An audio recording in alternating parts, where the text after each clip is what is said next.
Standard treatment protocols that are determined through that problem-solving process. We'll talk more. You typically have two types of teams. You're going to have a building leadership team that's making some decisions about your entire model.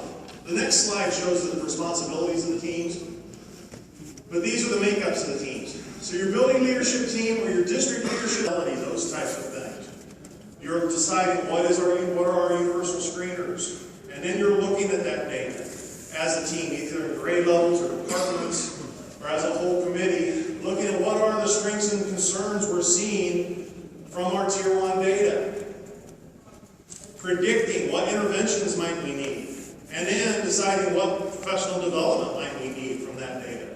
So you're making those big 30,000-foot views of decisions. Whereas A gets treatment A, then B, then C in that order. Then there's the loose problem-solving model. We all just sit around the table and decide, well, have you tried this? Have you tried that? Oh, we tried this. That doesn't work well for academics. Can work well for behavior, but not academics. We went with a hybrid. The hybrid is a combination of the two. It's basically a menu of choices. Things that we're doing that are effective, that cost no money. One is during homeroom time. During homeroom time, we put a couple of algebra teachers in the cafeteria. So any kids that are struggling, you typically will struggle with the resources to meet those needs. You don't have the personnel, you don't have the funding.